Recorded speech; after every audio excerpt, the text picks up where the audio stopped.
News 18 digital ಲೈವ್ಗೆ ಸ್ವಾಗತ. ನಾನು ಹಂಸ ಶಮಲ. ಈಗಾಗಲೇ ನೋಡಬಹುದು, ಸರ್ಕಾರದ 5 ಗ್ಯಾರಂಟಿಗಳಲ್ಲಿ ಗೃಹಲಕ್ಷ್ಮಿ ಹಾಗೂ ಗೃಹ ಜ್ಯೋತಿ ಒಂದು ಸಮಸ್ಯೆ ಉಂಟಾಗಿದೆ ಅಂತ ಹೇಳ್ತಿದ್ರು. ಆದರೆ ಅದಕ್ಕೆ ಗೃಹಲಕ್ಷ್ಮಿ ಯಾವುದೇ ಸಮಸ್ಯೆ ಆಗಿಲ್ಲ ಅನ್ನೋಂಥದ್ದು ಒಂದು ಸ್ಪಷ್ಟನೆ ಕೂಡ ಬಂದಿತ್ತು. ಆದರೆ ನಾವೀಗ ಗೃಹ ಜ್ಯೋತಿ ವಿಚಾರಕ್ಕೆ ಬರೋದಾದ್ರೆ, ಇದರಲ್ಲಿ ಒಂದು ಏನು 200 ಯೂನಿಟ್ ವಿದ್ಯುತ್ ಅನ್ನ ಕೊಡ್ತಿದ್ರು, ಆ ಒಂದು ವಿದ್ಯುತ್ ಅನ್ನ ಕೊಡ್ತಿರುವಂತಹದ್ದನ್ನ ಕಮರ್ಷಿಯಲ್ ಬಳಕೆಗೆ, ಹಾಗೇನೆ ಬಾಡಿಗೆ ಮನೆ ಇರುವಂತವರಿಗೆ, ರಾಗಿ ಮಿಷಿನ್ ಮಿಲ್ಗಳಿಗೆ ಎಲ್ಲದಕ್ಕೂ ಕೂಡ ಬಳಕೆ ಮಾಡ್ತಿದ್ರು ಅನ್ನುವಂತಹ ಆರೋಪವನ್ನು ಕೂಡ ಈಗ 5 ಗ್ಯಾರಂಟಿ ಯೋಜನೆಗಳ ಅನುಷ್ಠಾನದಿಂದ ಒಂದು ಪತ್ತೆ ಹಚ್ಚಲಾಗಿದೆ ಅಂತ ಎಚ್.ಎಂ. ರೇವಣ್ಣ ಅವರು ಹೇಳಿದ್ರು. ಇದಾದಂತಹ ಬೆನ್ನಲ್ಲೇ ಒಂದು ಗೃಹ ಜ್ಯೋತಿಯ ಒಂದು ಅಕ್ರಮ ತಡೆಯೋದಕ್ಕೆ ಈಗಾಗಲೇ ಮುಂದಾಗಿರುವಂತದ್ದು. ಇದ್ರ ಬಗ್ಗೆನೂ ಕೂಡ ಡಿ.ಕೆ. ಶಿವಕುಮಾರ್ ಅವರು ಒಂದು ಸಭೆಯನ್ನ ನಡೆಸಿದ್ರು. ಸೊ ಈ ಒಂದು ಆಡಿಟ್ ಅಂದ್ರೆ ಸ್ಕ್ರೂಟಿನಿ ಏನು ನಡೀತಿದೆ, ಈಗಾಗಲೇ ಇದು ಫಲಾನುಭವಿಗಳಿದ್ದಾರೆ, ಅವರ ಒಂದು ಲಿಸ್ಟ್ಗಳನ್ನ ತೆಗೆದುಕೊಂಡು ಇದರಲ್ಲಿ ಯಾರೆಲ್ಲ ಒಂದು ಬೆನಿಫಿಷಿಯರ್ಸ್ ಅಲ್ಲ ಅನ್ನುವಂಥದ್ದನ್ನು ಕೂಡ ಈಗ ಮಾಡ್ಲಾಗ್ತಿರುವಂಥದ್ದು. ಸೊ ಈಗ ವಾಟ್ ನೆಕ್ಸ್ಟ್ ಅನ್ನುವಂತಹ ಒಂದು ಪ್ರಶ್ನೆಗೆ ಸಂಪೂರ್ಣವಾಗಿ ಈಗ ನಮಗೆ ವಿವರ ಸಿಕ್ಕಿರುವಂಥದ್ದು. ಅದೇನಪ್ಪಾ ಅಂತ ಹೇಳಿದ್ರೆ, ಕರೆಂಟ್ ಅನ್ನ ಏನು ಕದ್ದು ಮುಚ್ಚಿ ಅಂದ್ರೆ ಏನು 200 ಯೂನಿಟ್ ವಿದ್ಯುತ್ ಅನ್ನ ಬೇರೆ ಬಳಕೆಗೆ ಯೂಸ್ ಮಾಡ್ತಿದ್ದಂತಹವರನ್ನ ಪತ್ತೆ ಹಚ್ಚೋದಕ್ಕೆ ಈಗಾಗಲೇ ಒಂದು ತಂಡವನ್ನ ರಚನೆ ಮಾಡಲಾಗಿದೆ.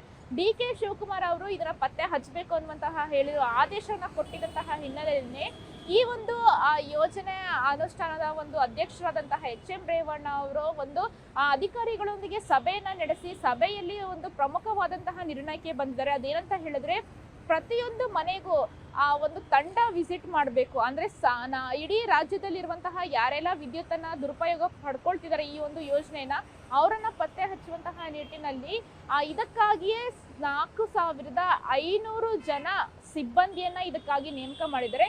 ಇವರ ಕೆಲಸ ಏನಪ್ಪಾ ಅಂತ ಹೇಳಿದ್ರೆ, ಪ್ರತಿಯೊಂದು ಮನೆಗೂ ಹೋಗಿ ಅಲ್ಲಿ ಮೀಟರ್ಗಳಲ್ಲಿ ಆ ರೀಡಿಂಗ್ ಏನಿರುತ್ತೆ ಆ ಒಂದು ರೀಡಿಂಗ್ ಅನ್ನ ಮಾಡಬೇಕು. ರೀಡಿಂಗ್ ಮಾಡ್ತಿದ್ದಂಗೆ ಅವ್ರಿಗೆ ಗೊತ್ತಾಗುತ್ತೆ ಯಾರು ಬೆನಿಫಿಷಿಯರ್ಸ್ ಅದನ್ನ ಮಿಸ್ಯೂಸ್ ಮಾಡ್ಕೊತಿದ್ದಾರೆ, ಆದ್ರೆ ಅದು ಏನಕ್ಕೆ ಬಳಕೆ ಮಾಡ್ತಿದ್ದಾರೆ, ಹಾಗೇನೆ ಅವರ ಒಂದು ಪ್ರತಿ ತಿಂಗಳು ಯಾವೆಲ್ಲ ರೀತಿಯಾಗಿ ಒಂದು ಬಿಲ್ಲನ್ನ ಪೇ ಮಾಡ್ತಾರೆ, ಆ ಬಿಲ್ನಲ್ಲಿ ಯಾರ ಹೆಸರುಗಳಿದಾವೆ, ಏನಂತ ಇದೆ ಅಡ್ರೆಸ್ ಅನ್ನುವಂಥದ್ದನ್ನು ಎಲ್ಲವನ್ನು ಕೂಡ ಪತ್ತೆ ಹಚ್ಚೋದಕ್ಕೆ ಈಗಾಗಲೇ ತಂಡವನ್ನ ರಚನೆ ಮಾಡಿರುವಂಥದ್ದು. ಸೊ 2-3 ದಿನಗಳಲ್ಲಿ ಈ ಒಂದು ತಂಡ ಫೀಲ್ಡ್ಗಿಳುತ್ತೆ. ಸೊ ರಾಜ್ಯದ ಮೂಲೆ ಮೂಲೆಯಲ್ಲಿರುವಂತಹ ಪ್ರತಿಯೊಂದು ಜಿಲ್ಲೆಗಳಿಗೂ ಹೋಗುತ್ತೆ, ತಾಲೂಕುಗಳಿಗೂ ಹೋಗುತ್ತೆ, ಹಾಗೇನೆ ಬೆಂಗಳೂರಿನ ಪ್ರತಿಯೊಂದು ವಾರ್ಡ್ಗಳಲ್ಲಿರುವಂತಹ ಪ್ರತಿಯೊಂದು ಮನೆಗಳಿಗೂ ಕೂಡ ಇವರು ಹೋಗಿ ಭೇಟಿಯನ್ನ ಕೊಡ್ತಾರೆ. ಭೇಟಿಯನ್ನ ಕೊಟ್ಟು ಮೀಟರ್ ರೀಡಿಂಗ್ ಅನ್ನ ಮಾಡಿ ಯಾರೆಲ್ಲ ಇದರ ಒಂದು ದುರುಪಯೋಗ ಪಡ್ಕೋತಿದ್ದಾರೆ ಅವರ ಒಂದು ಹೆಸರನ್ನ ಡಿಫಾಲ್ಟ್ ಲಿಸ್ಟ್ಗೆ ಹಾಕ್ತಾರೆ. ಅಂದ್ರೆ ಅವರೆಲ್ಲರನ್ನು ಕೂಡ ಮುಂದಿನ ದಿನಗಳಲ್ಲಿ ಈ ಒಂದು ಯೋಜನೆನ ಪಡೆದುಕೊಳ್ಳೋದಕ್ಕೆ ಅರ್ಹರೋ ಇಲ್ವೋ ಅನ್ನೋದನ್ನ ಅದನ್ನ ಮತ್ತೊಮ್ಮೆ ಪರಿಶೀಲನೆ ಮಾಡೋದಕ್ಕೆ ಆ ಒಂದು ಲಿಸ್ಟ್ ಅನ್ನ ಕೂಡ ಮಾಡಲಾಗುತ್ತೆ. ಸೊ ಅದಾದಂತಹ ಬಳಿಕ ಈ ಒಂದು ಸ್ಕ್ರೂಟಿನಿ ಕಾರ್ಯ ಮತ್ತೆ ಶುರುವಾದಂತಹ ಬಳಿಕ ಈ ಒಂದು ತಂಡದಿಂದ ಪ್ರತಿಯೊಂದು ಮನೆಯ ಲಿಸ್ಟ್ ಅನ್ನು ಕೂಡ ತೆಗೆದುಕೊಂಡು ಅಧಿಕಾರಿಗಳಿಗೆ ನೀಡಿ ಅಲ್ಲಿ ಏನೆಲ್ಲ ಪ್ರಮುಖ ನಿರ್ಣಯಗಳನ್ನ ತೆಗೆದುಕೊಳ್ತಾರೆ, ಅದರಂತೆಯೇ ಮುಂದಿನ ಹಂತದಲ್ಲಿ ಯಾವೆಲ್ಲ ರೀತಿ ಕಾರ್ಯವನ್ನ ನಿರ್ವಹಿಸಬೇಕು ಅನ್ನುವಂಥದ್ದನ್ನ ಈಗಾಗಲೇ ತಿಳಿದುಕೊಳ್ಳುವಂಥದ್ದು. ಸೊ ಇದಕ್ಕೆ ಸ್ವತಃ ಎಚ್.ಎಂ. ರೇವಣ್ಣ ಅವರೇನೆ ರಾಜ್ಯದ ಪ್ರತಿಯೊಂದು ಡಿಸ್ಟ್ರಿಕ್ಟ್ಗಳಿಗೂ ಹೋಗಿ ಅಲ್ಲಿನ ಅಧಿಕಾರಿಗಳ ಜೊತೆ ಸಭೆಯನ್ನ ನಡೆಸಿ ಆಯಾ ಒಂದು ಜಿಲ್ಲೆಯ ಲಿಸ್ಟ್ ಏನಿದೆ ಆ ಲಿಸ್ಟ್ ಅನ್ನ ಪಡಿತಿದ್ದಾರೆ. ಅದರಲ್ಲಿ ಯಾರೆಲ್ಲ ಈ ಒಂದು ಗೃಹ ಜ್ಯೋತಿ ಸ್ಕೀಮ್ ಅನ್ನ ದುರುಪಯೋಗ ಮಾಡ್ಕೊಳ್ತಿದ್ದಾರೆ ಅಂತವರ ಒಂದು ವಿರುದ್ಧ ಕ್ರಮಕ್ಕೂ ಕೂಡ ಮುಂದಾಗಿರುವಂಥದ್ದು. ಸೊ ಯಾಕೆಂತ ಹೇಳಿದ್ರೆ, ಬಡವರಿಗೆ ಒಂದು ಯೂಸ್ಫುಲ್ ಆಗ್ಲಿ ಅನ್ನುವಂತಹ ನಿಟ್ಟಿನಲ್ಲಿ ಈ ಒಂದು ಸ್ಕೀಮ್ಗಳನ್ನ ತಂದಿರುವಂಥದ್ದು. ಆದ್ರೆ ಬಡವರು ಅಂತ ಹೇಳ್ಕೊಂಡು ಅನೇಕರು ಕೂಡ ಇದನ್ನ ಮಿಸ್ಯೂಸ್ ಮಾಡ್ಕೊಳ್ತಿದ್ದಾರೆ. ಸೊ ಅವ್ರಿಗೆ ಬೇಕಾದಂತಹ ರೀತಿಯಲ್ಲಿ ಸ್ಕೀಮ್ಗಳನ್ನ ತಾವು ಬಳಕೆ ಮಾಡ್ಕೊಳ್ತಿದ್ದಾರೆ.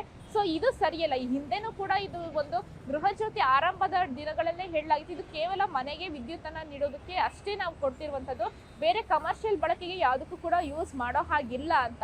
ಸೊ ಹಾಗಿದ್ರೂ ಕೂಡ ಅನೇಕ ಸಾವಿರಾರು ಜನರು ಇದನ್ನ ಮಿಸ್ಯೂಸ್ ಮಾಡ್ಕೊಳ್ತಿರುವಂಥದ್ದೇ. ಈಗ ಈ ಒಂದು ಸ್ಕೀಮ್ ನ ಮರುಪರಿಷ್ಕರಣೆ ಮಾಡೋದಕ್ಕೆ ಈ ರೀತಿಯಾದಂತಹ ಒಂದು ಕ್ರಮಗಳನ್ನ ಕೈಗೊಳ್ಬೇಕಾಗಿದೆ. ಸೊ ಬೆಂಗಳೂರಿನಲ್ಲೂ ಕೂಡ ಇನ್ನು 2-3 ದಿನದಲ್ಲಿ ಈ ಒಂದು ತಂಡ ಏನು ಸ್ಪೆಷಲ್ ತಂಡವನ್ನ ರಚನೆ ಮಾಡಲಾಗಿದೆ, ಅವರು ಪ್ರತಿಯೊಂದು ಮನೆಗೂ ಬಂದು ಈ ಒಂದು ಲಿಸ್ಟ್ ಅನ್ನ ಕೂಡ ತಯಾರು ಮಾಡ್ತಾರೆ. ಸೊ ಲಿಸ್ಟ್ ಎಲ್ಲ ಆದ್ಮೇಲೆ ನೆಕ್ಸ್ಟ್ ಅರ್ಜಿ ಆಹ್ವಾನಕ್ಕೆ ಮತ್ತೆ ಮರು ಅರ್ಜಿ ಆಹ್ವಾನಕ್ಕೆ ಈಗಾಗ್ಲೇನೆ ಆ ದಿನಾಂಕ, ಈ ಒಂದು ಸ್ಕ್ರೂಟಿನಿ ಎಲ್ಲ ಆದ್ಮೇಲೆ ದಿನಾಂಕವನ್ನ ನಿಗದಿ ಮಾಡಬೇಕು ಅನ್ನುವಂಥದ್ದು ಡಿಸೈಡ್ ಆಗಿರೋದ್ರಿಂದ ಸೊ ಸದ್ಯಕ್ಕೆ ಅರ್ಜಿಯನ್ನು ಕೂಡ ಹಾಕುವಂತಿಲ್ಲ. ಹೀಗಾಗಿಯೇ ಯಾರೆಲ್ಲ ಈ ರೀತಿ ಒಂದು ಕಳ್ಳಾಟವನ್ನ ಆಡ್ತಿದ್ದಾರೆ, ಈ ಒಂದು ಸ್ಕೀಮ್ನ ಮಿಸ್ಯೂಸ್ ಮಾಡ್ಕೊತಿದ್ದಾರೆ, ಅವರಿಗೆಲ್ಲ ಈಗ ಶಾಕ್ ಕೊಡೋದಕ್ಕೆ ಆ ಸರ್ಕಾರ ಮುಂದಾಗಿರುವಂಥದ್ದು. ಸೊ ಕೆಲವೇ ದಿನಗಳಲ್ಲಿ ಈ ಒಂದು ಎಲ್ಲ ರಾಜ್ಯದಲ್ಲೂ ಅಂದ್ರೆ ರಾಜ್ಯದ ಎಲ್ಲ ಜಿಲ್ಲೆಗಳಲ್ಲೂ ಕೂಡ ಈ ಒಂದು ತಂಡ ಭೇಟಿ ನೀಡಿ ಅವರು ಒಂದು ರಿಪೋರ್ಟ್ ಅನ್ನ ಕೊಡೋದಕ್ಕೆ ಸಿದ್ಧರಾಗಿದ್ದಾರೆ. ಇದು ಇವತ್ತಿನ ಡಿಜಿಟಲ್ ಲೈವ್ ಆಗಿತ್ತು. ಮುಂದಿನ ಡಿಜಿಟಲ್ ಲೈವ್ ಜೊತೆ ಮತ್ತೊಂದು ವಿಷಯದ ಜೊತೆ ಬರ್ತೀನಿ. Thank you. ನಿರ್ಭೀತ, ನಿಷ್ಪಕ್ಷಪಾತ, ವಿಶ್ವಾಸಾರ್ಹ ಸುದ್ದಿಗಳಿಗೆ ಮತ್ತೊಂದು ಹೆಸರಾಗಿರೋ ನ್ಯೂಸ್18 ಕನ್ನಡ ಈಗ ಆಪ್ನಲ್ಲೂ ಲಭ್ಯ ಇದೆ. ದಯವಿಟ್ಟು ಇಲ್ಲಿರೋ QR ಕೋಡ್ ಅನ್ನ ಸ್ಕ್ಯಾನ್ ಮಾಡಿಕೊಂಡು ಆಪ್ ಡೌನ್ಲೋಡ್ ಮಾಡೋದಕ್ಕೆ ಮರಿಬೇಡಿ. ನಿಮ್ಮ ಬೆಂಬಲ ಹೀಗೆ ಸದಾ ನಮ್ಮೊಂದಿಗಿರಲಿ. ಧನ್ಯವಾದ.